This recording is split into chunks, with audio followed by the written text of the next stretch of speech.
Welcome to the first IES Nantes virtual event. We're so glad that so many of you can join us today, and a big thank you to our Nantes staff, Thibaut de Beranger, Nicolas Stephanie, and former staff member Chantal Rouchette, who have made time to spend with us today.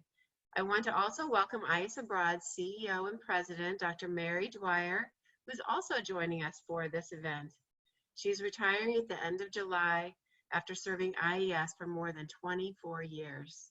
Thank you, Mary, for all you've done for IES. If you haven't already, take a minute now to add your name and the year you studied abroad in Nantes to your image. You can do this by clicking the 3 dots in the upper right-hand corner of your frame. Hover over these dots over this image, and if you don't see them, they'll appear. And we're recording this presentation, and we'll share it with all the Nantes alumni afterwards. For the first 20 to 30 minutes, our Nantes colleagues will speak in French, and afterwards we will have time for questions and answers. As you listen, if you think of questions, use the chat area to write down your question, and then we will answer them after the presentation. You can write your questions in English or in French. So let's hear what's happening in Nantes right now. Nicolas, Thibaut, and Chantal, take it away. Bonjour à tous. Bonjour. On est très heureux de voir des anciens de Nantes, même en virtuel. Et donc, on va démarrer une petite promenade dans Nantes à travers un certain nombre de photos d'époque ou d'aujourd'hui. Et puis, on va vous dire un petit peu comment on a vécu IES, Nantes, le confinement. Et puis après, vous pourrez nous poser des questions. Alors, quand je vois cette première photo, je vais poser une question à Chantal Rouchet. Quand elle voit cet immeuble où les plus de 70 alumni qui nous regardent et qui nous écoutent en ce moment sont passés à une période récente ou plus lointaine, qu'est-ce que ça vous inspire, Chantal, quand vous voyez cet immeuble? Je pense que pour les étudiants, c'est un choc de revoir cette photo parce que c'est la première image qu'ils ont vue en descendant de leur taxi, juste après être arrivés à Nantes. Et donc, pour moi, c'est un immeuble très émouvant. D'abord, c'est un immeuble du milieu du 19e siècle et les étudiants s'en souviennent. Il y a toujours des plafonds avec des corniches sculptées et il y a toujours des planchers marquetés avec des rosaces qui n'ont jamais été abîmés par les étudiants. C'est extraordinaire. Et IES, bien sûr, pour moi, cet immeuble, ça a été mon deuxième foyer, ma deuxième maison. Cela représente 33 ans de présence, 33 ans de bonheur. De bonheur, c'est le mot exact. Voilà. Donc, c'est avec une grande émotion que tous les étudiants et moi-même, on regarde à nouveau cette photo. Alors moi, j'ai une petite anecdote sur ma première expérience avec la rue des Cadonniers. Donc moi, ça fait presque 32 ans maintenant que je viens au 7 rue des Cadonniers. Et en fait, la première fois que je suis venu, c'était en janvier 1989. Donc ça fait plus de 31 ans. J'ai fait un cours d'à peu près 1 heure ou 1 heure et demie, Chantal. Absolument. Et après mon cours, l'immeuble a brûlé. Il y a eu un incendie gigantesque et tout l'immeuble a brûlé. Et donc, quand je suis rentré chez moi, j'avais dit à ma famille, première visite à IES, l'immeuble a brûlé, je ne serai pas réinvité. Et 31 ans après, je suis toujours là. Voilà ce que ça m'évoque, cet immeuble. Alors Nicolas, pour toi. Alors moi, j'ai un historique bien plus modeste, puisque je suis arrivé à IES il y a 1 an et demi, tout juste. Et donc évidemment, une grande émotion. Il se trouve que moi, quand j'ai été étudiant à Nantes, à partir de 2005, je suis venu en tant qu'étudiant pour le club de conversation. Et donc, peut-être qu'il y en a parmi vous que j'ai rencontré à cette occasion en tant qu'étudiant. Et donc, je trouve que c'est les hasards du destin qui sont, enfin, c'est bien fait en tout cas. Moi, je suis très heureux. Je partage ce qu'a dit tout à l'heure Chantal sur l'amour du métier et puis vraiment le plaisir d'être ici dans ce bel immeuble et avec cette mission qui nous tient à cœur. Voilà. Alors, on va continuer notre promenade dans Nantes. Alors, tout près de la rue des Cadonniers, vous connaissez bien tous Nantes. La rue des Cadonniers et le centre IS sont situés dans le quartier Gralin. Et bien sûr, au centre de ce quartier, il y a la place Gralin et l'opéra qu'on voit ici. Donc, c'est une photo des années 60, fin des années 60. Donc, peut-être qu'il y a parmi vous des anciens étudiants qui reconnaissent un petit peu l'ambiance sur cette photo, les vieilles voitures françaises. Voilà, donc on continue. Voilà de quoi a l'air la place Gralin aujourd'hui. Beaucoup moins de voitures.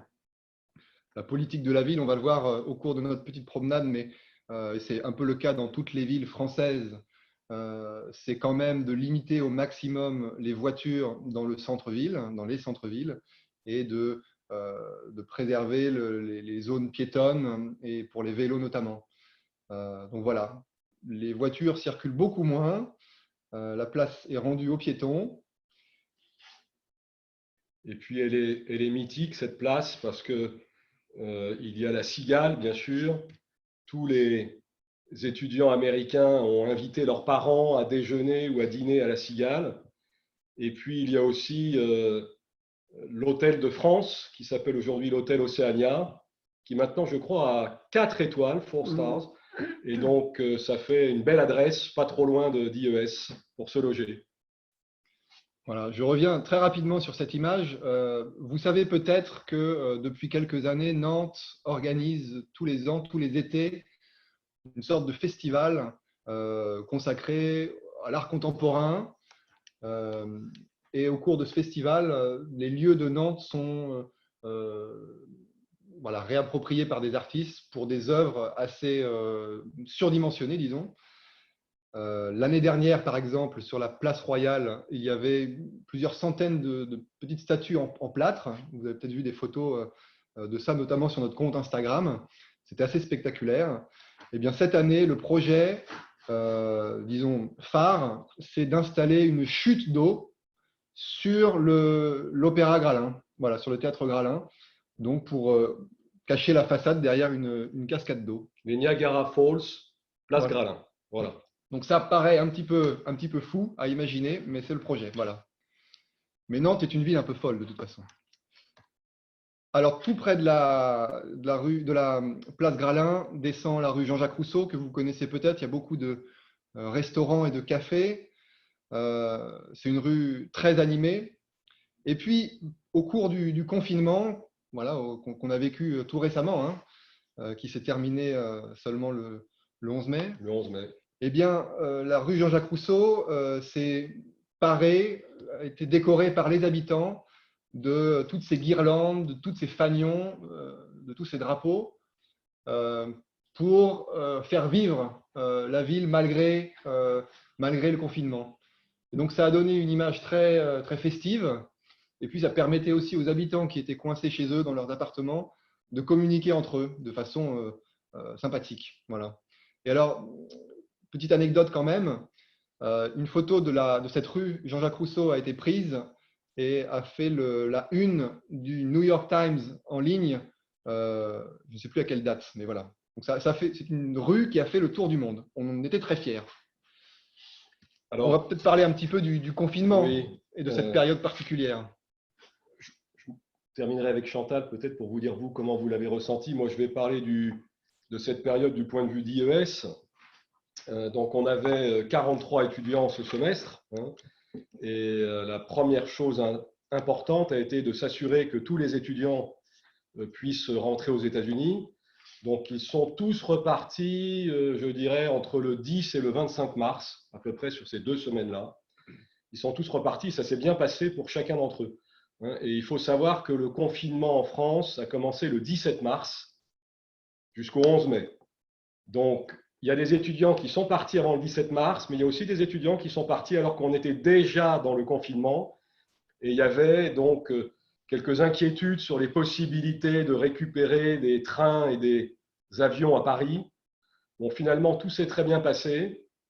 Et en France, donc, dans cette période de 8 semaines, on a connu un système, je ne sais pas s'il existe dans certains États américains, on a connu un système d'attestation papier. Donc, chaque fois, tous les jours, pour chaque motif qu'on voulait sortir, il fallait produire un papier officiel. Donc, justifier qu'on sortait pour acheter son pain, ou justifier qu'on sortait pour aller au travail, ou justifier qu'on sortait pour aller voir le médecin ou promener son chien, etc. C'était incroyable. Et donc, moi, personnellement, je suis sorti tous les jours par obligation. Pendant le confinement, tous les jours, j'ai dû sortir. Et à chaque fois, je remplissais un papier différent que je signais, que je datais. C'était quelque chose de tout à fait particulier. Alors Chantal, vous, qu'est-ce que ça a été le confinement pour vous? Alors, ce que je vais dire est très, très personnel.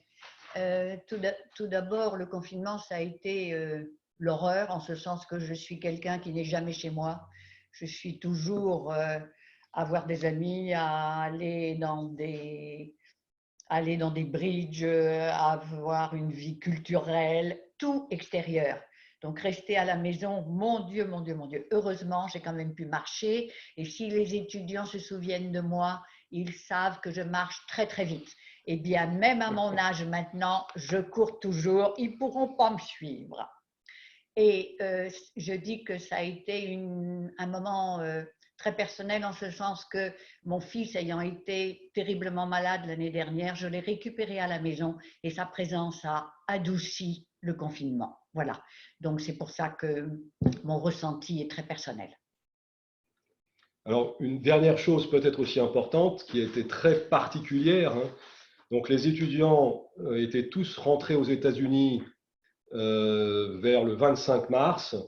Et après, donc, le semestre se terminait le 2 mai. Donc, les professeurs d'IES ont assuré leurs cours online. Hein. Donc, on a fait du online learning à distance et on a fait tous les examens également à distance. Même chose pour l'université. Hein. Et tous les 43 étudiants d'IES Spring 2020 de Nantes ont obtenu leur crédit universitaire grâce à ce système online. Donc, les professeurs d'IES ont été formidables. Je peux le dire parce que je faisais cours moi aussi. Donc, on a tous été formidables. Voilà, on continue la petite promenade. On descend, vous vous souvenez certainement de la géographie de Nantes. Donc, on descend de la place Gralin. On emprunte la rue Crébillon. La rue Crébillon qui est fameuse notamment pour ses boutiques chics. Voilà, vous avez certainement au cours de votre séjour crébillonné, comme on dit, donc fait les boutiques pendant les soldes peut-être. Voilà, c'est une rue qui ne change pas beaucoup, qui est toujours fidèle à elle-même. À côté de la rue Crébillon, le passage Pommeraye, que vous connaissez sans doute, qui est quand même maintenant une des vitrines de Nantes, une image iconique presque, comme on dit. Alors, oui, je voudrais dire quelque chose parce que il y a 20 ans, 30 ans, le passage Pommeraye était identique à ce qu'il est maintenant, mais il était sinistre. C'est-à-dire que c'était des boutiques sans acheteurs, dont les vitrines n'étaient pas très intéressantes, etc. Et maintenant, c'est devenu un must de faire ses courses dans le passage Pommeraye. C'est une jolie promenade. Voilà, c'est un gros changement. c'est vrai. Et peut-être une des choses qui fait aussi que le passage Pommeraye est célèbre, c'est qu'il figure dans plusieurs films de Jacques Demy. Voilà, Jacques Demy, donc réalisateur français bien connu. On voit notamment dans Lola, oui, dans Une chambre en ville, oui, qui sont des films voilà, à voir quand on aime la francophonie et la France et le cinéma français. Voilà, en bas de la rue Crébillon, la place Royale. Donc là, sur une photo des années 60, une photo un peu sombre, un peu sinistre. Mais vous reconnaissez bien sûr la fontaine. Alors à l'époque, c'était quand même voilà, un axe de circulation. Voilà, il y avait presque un rond-point. Aujourd'hui, encore une fois, cette place a été rendue aux piétons, donc la circulation est interdite, il n'y a plus de voitures. La fontaine, évidemment, est toujours là. On aperçoit derrière le clocher de Saint-Nicolas. Voilà. On continue. Alors, tout près, une autre place que vous connaissez certainement, la place du commerce, où se trouve la FNAC notamment. Alors, dans les années 70, encore une fois, hein, il y avait des voitures, des autobus, etc.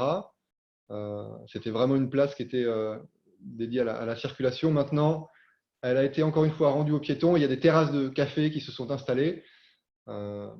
Et puis, sous les halles des fleuristes. Voilà. Voilà, et ce qu'explique Nicolas, vous le voyez dans toutes les grandes villes françaises hein, depuis des années, c'est que les voitures sont chassées du centre-ville. On ne peut plus aller en voiture dans les centres des villes. Hein, maintenant, c'est pour les piétons, pour les vélos et les transports en commun.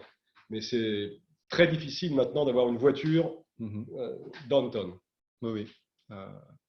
On va le voir hein, tout au long de cette petite promenade virtuelle. Hein.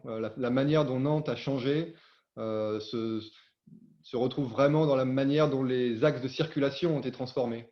Voilà.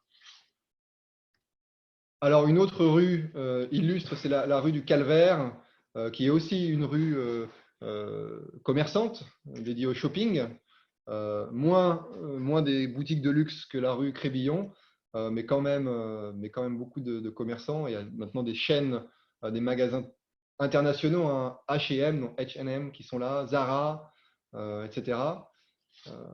Alors, je trouve que la comparaison d'ailleurs des deux rues qui descendent, la rue Crébillon et la rue du Calvaire. Donc, la rue Crébillon, c'est le luxe. La rue du Calvaire, c'est plus cheap. Hein. Et ce qui est intéressant, c'est de comparer aussi les buildings. Vous avez vu, dans la rue Crébillon, ce sont des buildings du 19e siècle, hein, comme IES, alors que là, vous voyez que ces immeubles sont des immeubles des années 50-60. Pourquoi? Parce que pendant la Seconde Guerre mondiale, l'aviation américaine avait bombardé tout le centre de Nantes et les bombes américaines avaient rasé la moitié du centre de Nantes. Donc, c'est des reconstructions d'après-guerre. Ce sont des immeubles qui ne sont pas des immeubles magnifiques. Ce sont des immeubles qui ont été reconstruits avec pas beaucoup d'argent.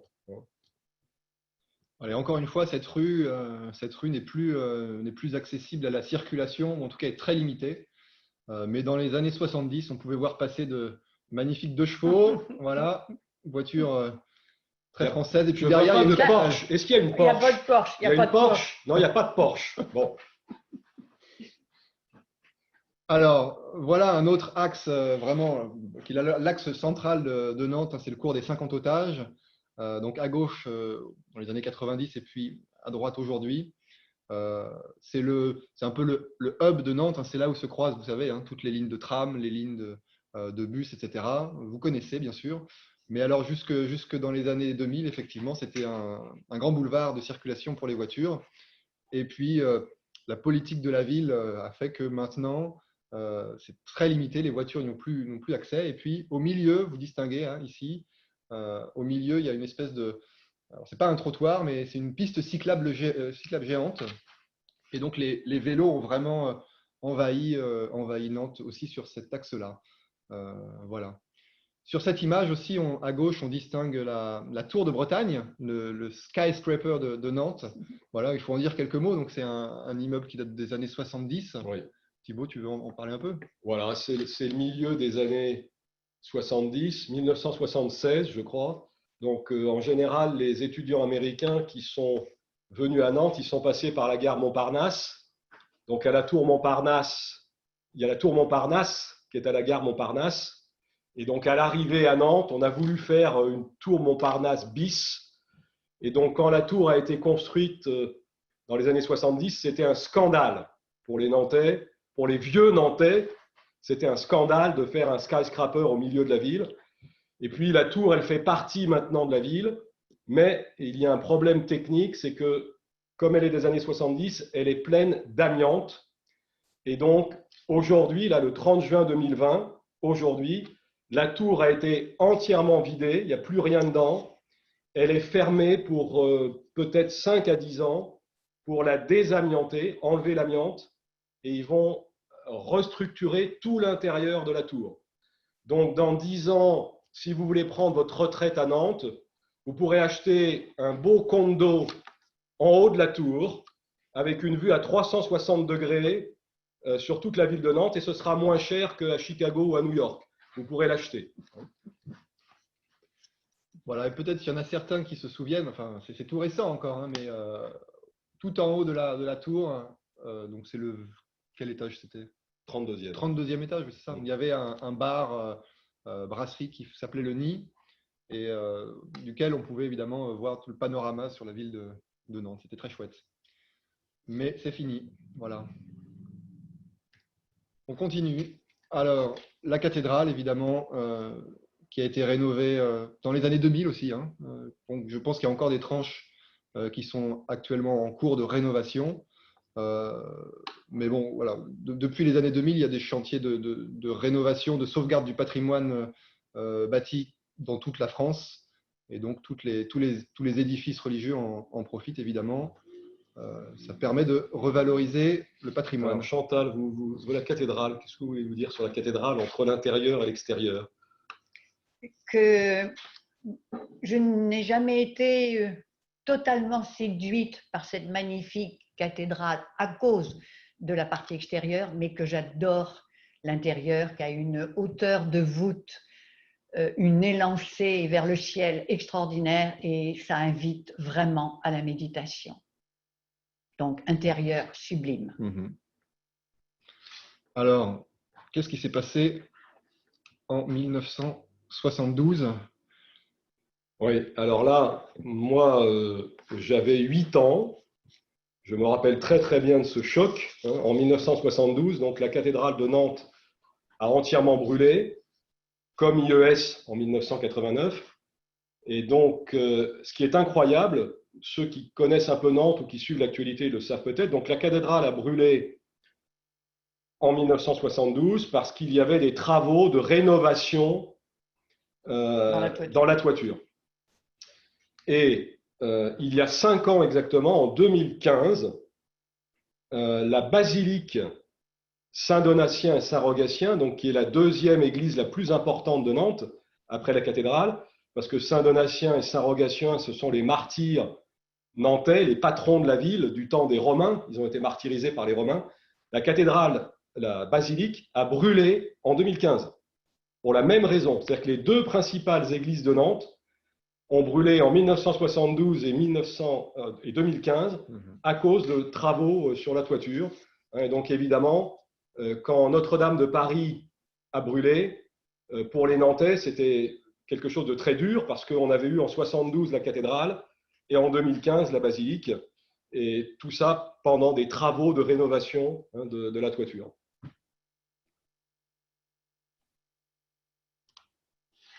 Alors, donc c'est toujours la cathédrale de Nantes. C'est pas une photo qui a été photoshopée, hein, c'est vraiment une vraie photo. Une des manières de mettre en valeur, de préserver, de mettre en valeur le patrimoine aussi, c'est par ce genre d'événement. Donc là, autour de Noël et du premier de l'an, depuis à peu près 2 ou 3 ans, il y a un spectacle de son et lumière, donc des lumières qui sont projetées, des images qui sont projetées sur la façade de la cathédrale et qui sont animées. C'est comme un écran de cinéma géant, si vous voulez. Et c'est produit et réalisé par un artiste local qui est très connu, qui s'appelle Alain Thomas, qui est connu pour ses peintures, notamment de style naïf. Et donc, il y a toute une mise en scène avec de la musique, etc. Et ça ramène évidemment énormément de monde. Vous voyez la foule sur le parvis de la cathédrale. Donc voilà, ça fait partie des spectacles très, très beaux à voir. Donc voilà, Nantes est aussi visitable à cette période de l'année. Voilà, et alors j'avais envie de mettre une photo de Nantes sous la neige parce que c'est quand même pas courant. Je ne sais pas si parmi vous il y a des étudiants ou des étudiantes qui étaient là en 1996. Moi, je suis à Nantes depuis 15 ans. Voilà, je suis arrivé en 2005. Et j'ai vu la neige une seule fois. Et bon, c'était quand même pas aussi spectaculaire. Donc voilà, peut-être qu'il y en a parmi vous qui ont connu cette époque-là. Et il y a même des époques encore peut-être un peu antérieures où on pouvait faire du patin à glace sur l'Erdre, c'est ça? Oui, et sur le lac de Grandlieu. Oui, du patin à glace sur la Loire et sur l'Erdre. Voilà. Ouais. Mais La ça, c'est Loire et l'Erdre gelés. gelé. Ouais. Bon, Bon, c'est arrivé une fois hein, dans mon existence, dans ma longue existence. C'était avant le réchauffement climatique. Oui, c'est vrai. Alors voilà une vue un petit peu en hauteur de Gloriette. Et puis ici, au fond, on aperçoit la FNAC. On était sur la place du commerce tout à l'heure, la FNAC ici. Et j'aime beaucoup cette photo parce que c'est rigolo de voir toutes les voitures et toutes les couleurs de voitures. Oui, Voilà. Aujourd'hui, toutes les voitures sont grises ou noires. absolument. C'est très triste. Absolument. À l'époque, c'était de petites voitures qui avaient l'air bon, en plastique ou en tôle très fragile, et puis elles étaient en couleur. Voilà, la voiture était reine à l'époque dans, Oui, dans les villes de c'est France, bien. à Nantes évidemment aussi, hein. Et on voit bien sûr la tour de Bretagne et puis le clocher de Saint-Nicolas aussi. Voilà. Alors, non loin de là, les bords de Loire et tout près de l'IES, hein, tout ça c'est vraiment à quelques pas du centre IES où on se trouve. Les bords de Loire, et puis en face, l'île de Nantes, qui était donc occupée par les chantiers navals. Nantes était une ville de chantiers, hein. Il y avait fabrication de bateaux. il y avait Pendant aussi de nombreuses des années. industries agroalimentaires. Oui. Et tout a disparu. Il n'y a plus d'industrie. C'est fini. Et donc les bords de Loire maintenant ont évidemment bien changé. L'île de Nantes que vous voyez en face, là où il y a toutes les grues, donc c'est un quartier qui a été réhabilité hein, autour des années 2000-2010 avec des immeubles d'habitation très modernes et puis un projet un peu fou moi je trouve que ça fait un petit peu parc d'amusement pour enfants et pour adultes. Les machines, alors on va revenir, mais les machines de Lille, voilà, les machines de Lille, je ne sais pas si vous connaissez, certains d'entre vous évidemment connaissent, on était sur l'éléphant même, parce que c'est une activité qu'on propose aux étudiants maintenant à chaque semestre, de faire un tour sur l'éléphant. Voilà, donc en lieu et place des chantiers navals, maintenant, voilà, ce sont les machines de Lille et tous le carrousel, donc le grand manège ici des mondes marins.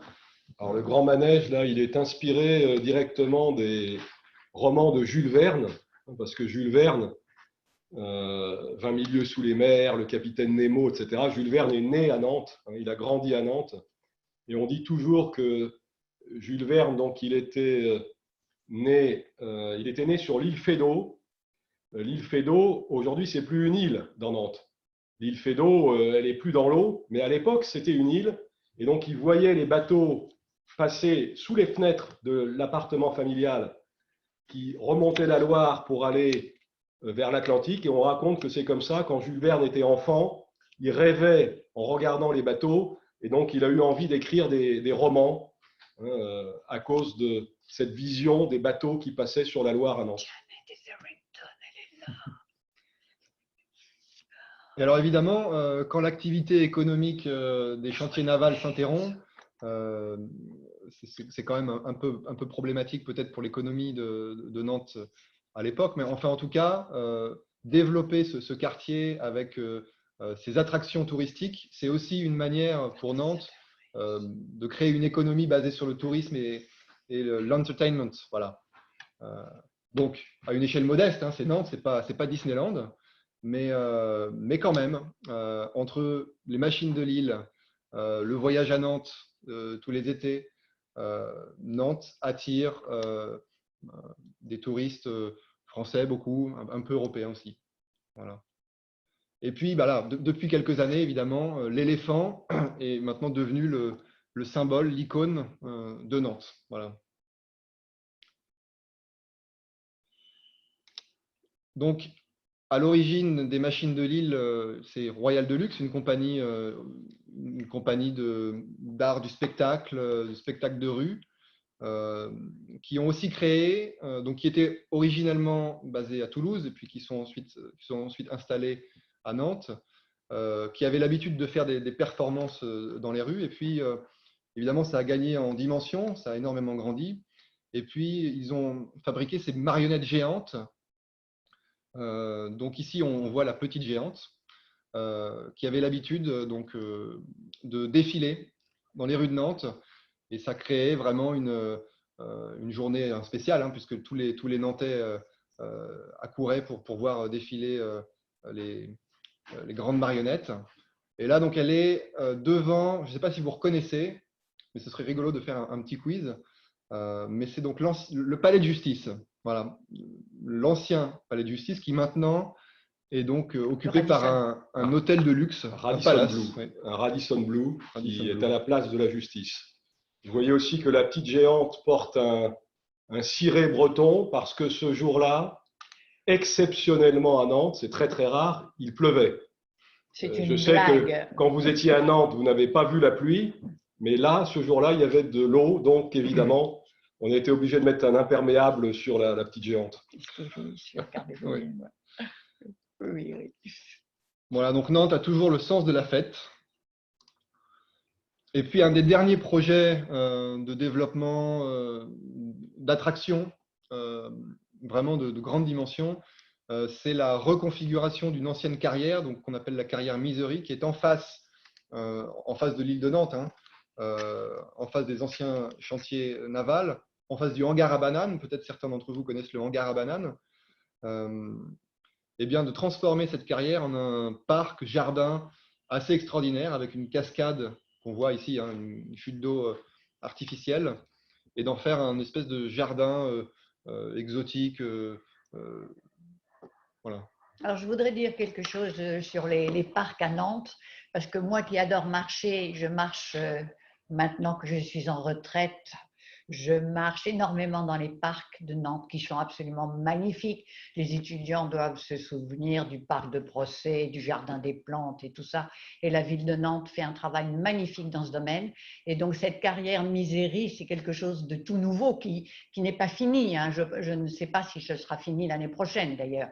Mais c'est vraiment très beau. Et pour les futurs étudiants, eh bien, c'est une promenade qui leur sera très agréable de faire. Voilà. Nantes est une ville très verte. Et alors, les étudiants qui sont venus dans la dernière décennie le savent, mais les autres avant ne le savent pas forcément. Donc, en 2013, Nantes a été EU Green Capital après Hambourg et Stockholm. Donc, Nantes a été la 3e ville européenne qui a été capitale verte. Hein, donc, il y a vraiment beaucoup de parcs. Alors, heureusement, parce que comme Nicolas a montré toutes les places, la place Royale, la place Gralin, on a supprimé les arbres pour mettre du minéral. Heureusement, il y a des parcs partout où là, il y a beaucoup de verdure. Oui. Les bords de Loire et les bords de l'Erdre aussi, quand même, sont préservés et toujours végétalisés. Donc, Thibaut disait 2013 EU Green Capital et donc en 2019 EU Capital for Innovation. Voilà. Donc, pour un tas de raisons, hein, mais notamment, Nantes est une ville labellisée French Tech. Donc, il y a beaucoup d'entreprises, start-up sur l'intelligence artificielle, sur la robotique, etc. Et qui organisent de nombreuses rencontres, festivals basés là-dessus. Voilà. Il se passe toujours quelque chose. Voilà, on parlait à l'instant des bords de l'Erdre. Alors, les bords de l'Erdre dans les années 80. Alors, ici, on aperçoit une petite cabane, c'est les bateaux de l'Erdre.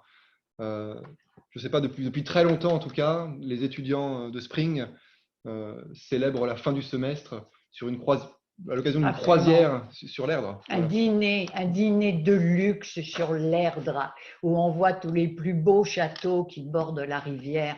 Et même moi, j'ai peut-être fait cette croisière, je ne sais pas, 15 fois, 20 fois. C'est toujours avec le même bonheur que je fais cette excursion sur l'eau. C'est très, très beau. Ce qu'on mange n'est pas toujours très bon, mais ce qu'on voit est toujours très beau. Oui. Et donc, on regrette évidemment cette année de ne pas avoir pu faire la croisière sur l'Erdre, évidemment. C'est bien dommage. Aujourd'hui, les bords de l'Erdre sont de plus en plus beaux, je trouve, hein. Là, pour le coup, beaucoup plus de végétation. Oui, et beaucoup plus aménagé pour les piétons. Ça, c'est très, très intéressant. Ce qu'a dit Nicolas, c'est que les voitures disparaissent de plus en plus de la ville et que de plus en plus de promenades sont faites pour les piétons, et en particulier les bords de l'Erdre. Et donc, tous ces quais qui sont vraiment au centre-ville, c'est ça qui est extraordinaire, c'est fait pour que les gens s'y asseyent, pique-nique, bavardent. C'est très sympa, ça. C'est vrai. Et puis, alors, bon, peut-être quand même, j'en parle une seconde, mais tous les ans, dernier week-end du mois d'août, il y a un festival de jazz et de blues qui a lieu ici sur les bords de l'Erdre. Et donc, ils installent, c'est aussi quelque chose d'assez spectaculaire, mais ils installent une scène au milieu de l'Erdre, sur l'eau, où les musiciens se produisent. Voilà, donc c'est aussi assez chouette. Voilà, et on termine par le cours Cambronne. Voilà, avec une statue qui est intacte. Voilà, vous connaissez sans doute tous cette statue parce que c'est vraiment le voisin de l'IES et puis qui a été le background de nombreuses photos de promo. Voilà.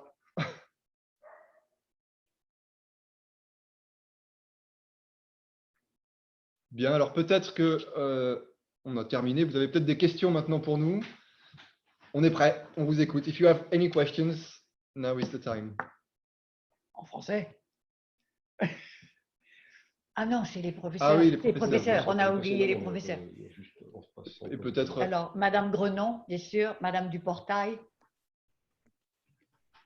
Madame Jennifer, Deschanel. entourée de Madame de Pousse et de Karine Deschanel.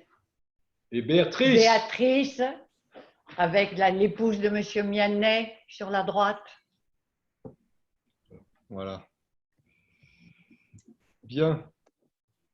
Well, thank you very much. I think we should applaud a wonderful presentation from our terrific IES staff. And thank you to all the alumni who are here today. Let me see, we've got 99 people in the room. So this is truly a wonderful reunion for everyone to be able to see one another. So let's go to questions now. And the first one that I saw was from Gail Miller Janton, who was in Nantes in 1978.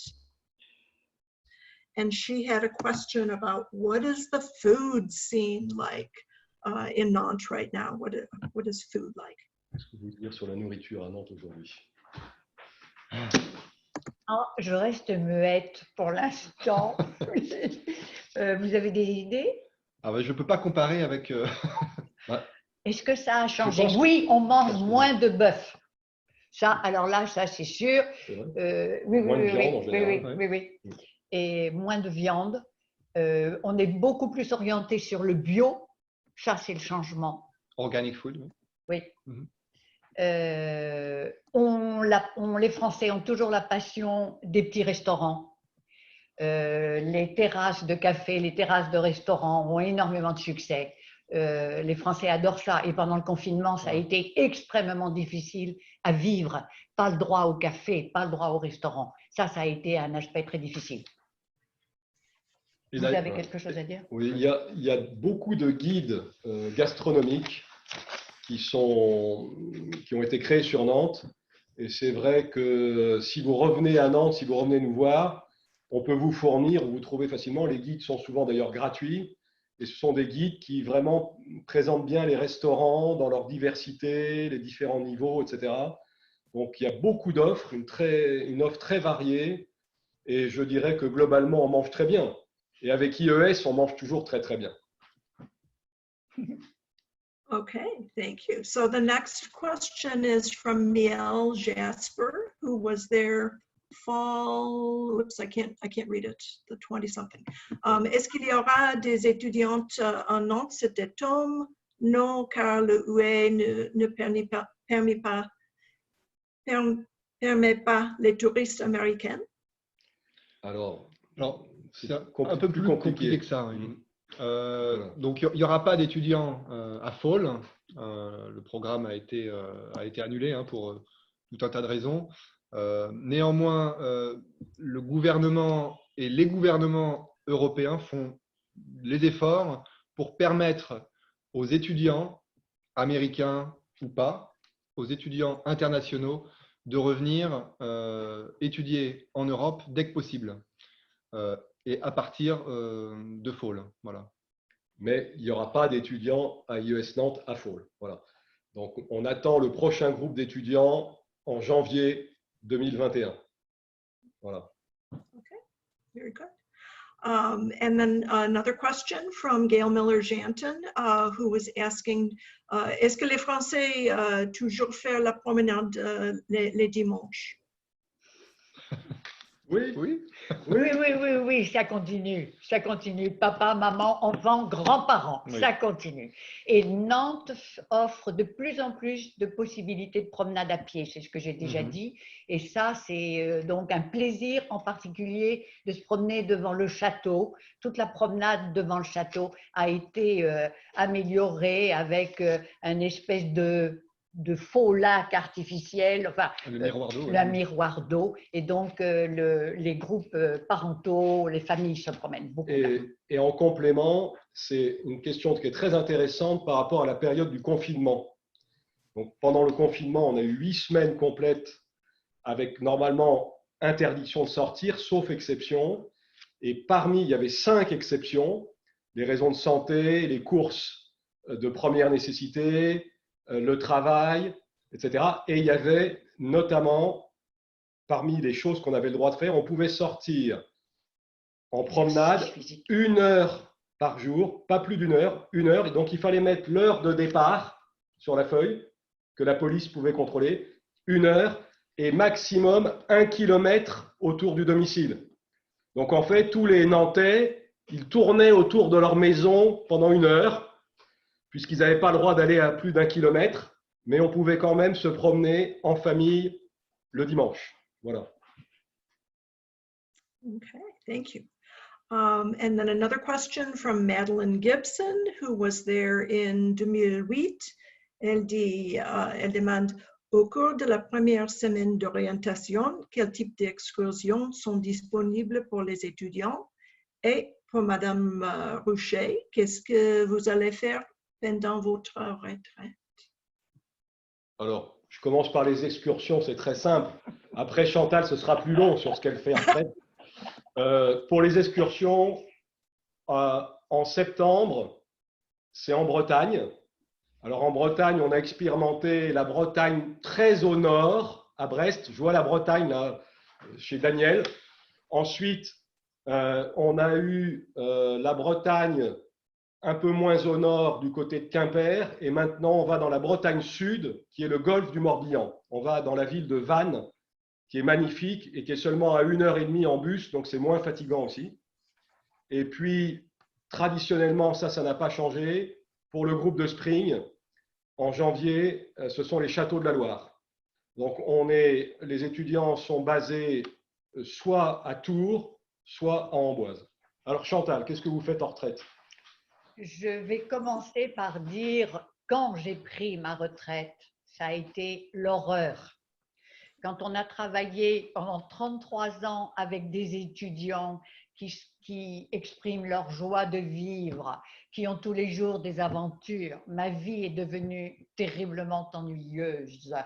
Il a fallu que pendant 1 mois, je réfléchisse à mes activités et finalement, ça a démarré, bien sûr. Alors, qu'est-ce que je fais? J'ai quelques activités intellectuelles, j'aime bien les cycles de conférences, j'adore la géopolitique. Je marche, ça fait la 3e fois que je le dis, je marche autant et toujours aussi vite. Je joue énormément au bridge, en France, c'est une activité de vieux, mais il paraît que pour les neurones, c'est très très beau. Bon, alors j'ai encore quelques espoirs. Je ne peux pas dire que je sois au top niveau, mais je progresse. Et donc, à notre âge, c'est quand même absolument magnifique. Et puis, je dois dire que j'ai fait, pendant ma retraite, je me suis quand même un peu occupée de mes 3 petites filles, mais ma petite fille aînée a maintenant 19 ans, 19, 17, 15, et je les ai fait travailler. Et j'ai adoré ça parce que ça m'a rappelé un peu le boulot que je faisais à IES et le soutien que j'apportais aux étudiants. Voilà. Et les 3 petites filles ont eu des notes qui ont augmenté grâce au soutien scolaire de leur grand-mère. C'était nécessaire, c'était nécessaire. Par contre, je suis vexé sur la remarque du bridge parce que moi, je suis marié depuis 30 ans et il y a 30 ans, j'ai rencontré ma femme en jouant au bridge. Voilà. Donc, ce n'est pas une occupation de vieux. Bon. Okay, and the next question is from Gail Miller-Janton, and she's asking, are the Nantais interested in current social justice and Black Lives Matter issues that we are experiencing in the United States and elsewhere? Bien sûr. Bien sûr, oui. C'est un mouvement qui a eu un énorme écho en France aussi, hein. Je pense que ça a eu un énorme écho partout dans le monde. Et il y a en France des affaires qui, malgré qu'elles soient relativement différentes du fait du contexte, qui animent les mêmes débats, les mêmes questions et les mêmes mouvements. Tout à fait. Et si on veut faire une connexion avec IES et avec Nantes, il y a quand même 2 choses spécifiques. Ça fait quand même des années à Nantes, et je pense que parmi les alumni qui sont là, il y en a qui ont suivi ce cours. On a un cours qui est Nantes et l'histoire du monde atlantique, 16e, 18e siècle. Donc évidemment, cette période-là, 16e, 18e siècle, ne peut pas ignorer le commerce triangulaire. Donc c'est des questions qui sont traitées, évidemment, et abordées ici. Et également, pour ceux qui sont venus à Nantes il y a déjà un certain temps, il y a 2 mémoires historiques qui ont été faites par rapport à Nantes et puis les questions qui pourraient être liées effectivement à la colonisation, aux différences raciales. Il y a le musée de l'histoire de Nantes, puisque le château des Ducs de Bretagne a été entièrement rénové au cours des 20 dernières années, entre 1990 et 2010. Et dans le château des Ducs de Bretagne, vous avez toute l'histoire de Nantes, et l'histoire ne fait pas du tout l'impasse sur ces questions-là. Ces questions-là sont traitées. Et puis maintenant, depuis alors combien de temps? 6 ans, 7 ans, oui, on a un mémorial, ça fait 6 ou 7 ans, consacré à l'abolition de l'esclavage, qui est d'ailleurs tout près d'IES. Il est sur les bords de Loire. C'est-à-dire que la ville de Nantes elle-même, comme par exemple la ville de Bordeaux, se pose évidemment des questions sur cette histoire-là. Bien sûr. Thank you.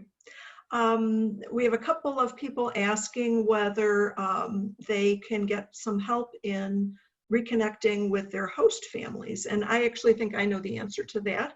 I am putting my email address in the chat.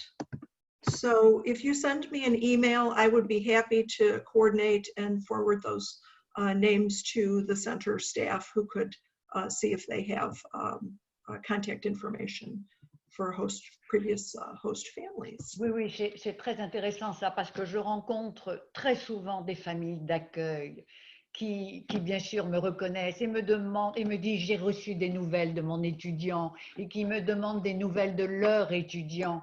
Et donc, vraiment, c'est une très, très bonne idée pour ceux qui ont envie de reprendre contact, effectivement, contacter Jennifer pour que,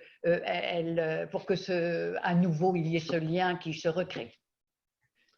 Et c'est vrai que les familles d'accueil à Nantes, vous avez connu toute cette expérience. Moi, depuis que je suis à IES, quand je vais dans les universités aux États-Unis, je dis que la famille d'accueil, c'est au moins 50% de l'expérience. C'est-à-dire que si vous réussissez votre semestre dans la famille d'accueil, vous avez réussi le semestre, même si vous avez des mauvaises notes académiques. Mais si vous avez des très bonnes notes académiques, mais que ça s'est mal passé dans la famille, le semestre n'est pas bon. Pour moi, vraiment, c'est l'essentiel de l'expérience. Et là, on a pu voir encore pendant la période de crise sanitaire en mars, il y a eu 15 jours assez difficiles. Les étudiants rentraient de vacances parce que la dernière semaine de février, c'était les vacances universitaires. Et donc, beaucoup de nos étudiants étaient en Italie. Et en Italie, ils étaient en Lombardie, en Vénétie, c'est-à-dire là où il y avait le plus de Covid-19. Ils sont revenus dans les familles à Nantes. Et les familles nous ont fait confiance, tout le monde s'est fait confiance. Et les familles ont accueilli les étudiants les 15 derniers jours, les ont soutenus jusqu'au bout, jusqu'au départ. Et ça, c'est vraiment typique. Il n'y a pas eu de mise en quarantaine, il n'y a pas eu, les familles ont accueilli. Et je dois dire aussi qu'on n'a eu aucun malade. C'est-à-dire qu'aucune famille d'accueil, aucun étudiant à Nantes, aucun membre du staff, aucun professeur, on a eu 0 cas de Covid. Et les familles ont été fantastiques. Voilà. Very nice, very nice. Well, I don't see any other questions in the chat, so I think we're getting ready to wrap up here. If you have other suggestions of other topics that you would like to hear about from Nantes in the future, send me that information in an email. I'm just seeing, it looks like, yeah, okay. So no other questions. So thank you very, merci à toutes et tous à Nantes for providing such a wonderful presentation today. We are recording this, and so we'll send a link to all Nantes alums so that you can watch it again, listen to it again at your leisure, or share it with others. So thank you very much. Un grand merci à tout le monde d'être venu. Ça fait plaisir de voir tous ces alumni dont je ne connais pas la plupart. Oui, j'ai reconnu plein de noms, et c'est vraiment de l'émotion de vous retrouver. Voilà, on est heureux de voir des étudiants de Nantes parce que depuis le 25 mars, il y a 0 étudiant autour de nous. Donc, c'est quand même pas facile parce que nous, on est là normalement pour avoir des étudiants. Madame Roucher m'a toujours expliqué que c'est grâce aux étudiants qu'on reste jeune. Vrai. Alors moi, je suis en train de vieillir là parce qu'il n'y a plus d'étudiants. Donc, il faut que je tienne jusqu'au mois de janvier. Ça va être très dur. Et donc, envoyez-nous vos enfants, vos petits-enfants, vos frères et sœurs. Il y aura un spécial discount pour la famille.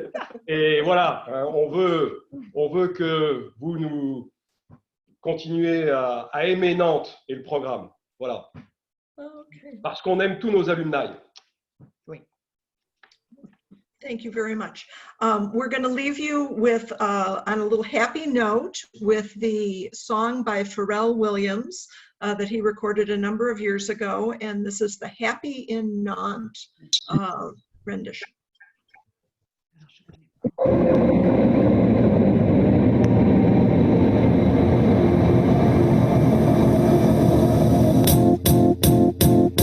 It might seem crazy what I'm about to say. Sunshine, she's here, you can take a break. I'm a hot air balloon that could go to space. With the air, like I don't care, baby, by the way. Because I'm happy. Clap along if you feel like a room without a roof. Because I'm happy. Clap along if you feel like happiness is the truth. Because I'm happy. Clap along if you know what happiness is to you. Because I'm happy. Clap along if you feel like that's what you want to do. Here come bad news talking this and that. Well, give me all you got and don't hold it back. Well, I should probably warn you, I'll be just fine. No offense to you, don't waste your time. Here's why. Because I'm happy. Clap along if you feel like a room without a roof. Because I'm happy. Clap along if you feel like happiness is the truth. Because I'm happy. Clap along if you know what happiness is to you. Because I'm happy. Clap along if you feel like that's what you want to do. Hey, go!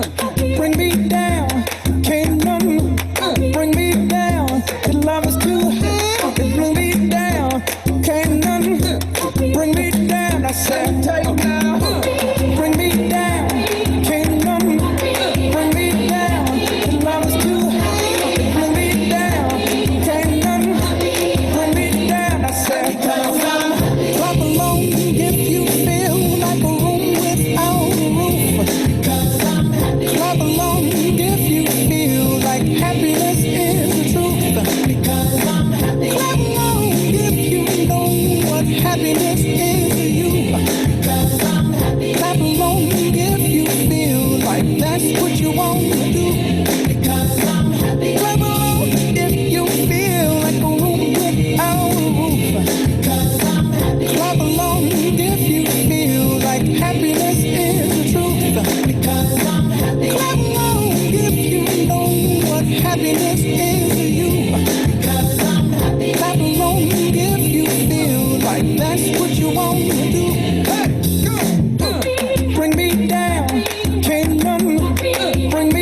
feel like a room without a roof. Because I'm happy. Clap along if you feel like happiness is the truth. Because I'm happy. Clap along if you know what happiness is. You, hey. Clap along if you feel like that's what you want to do. Come on, come on, come on.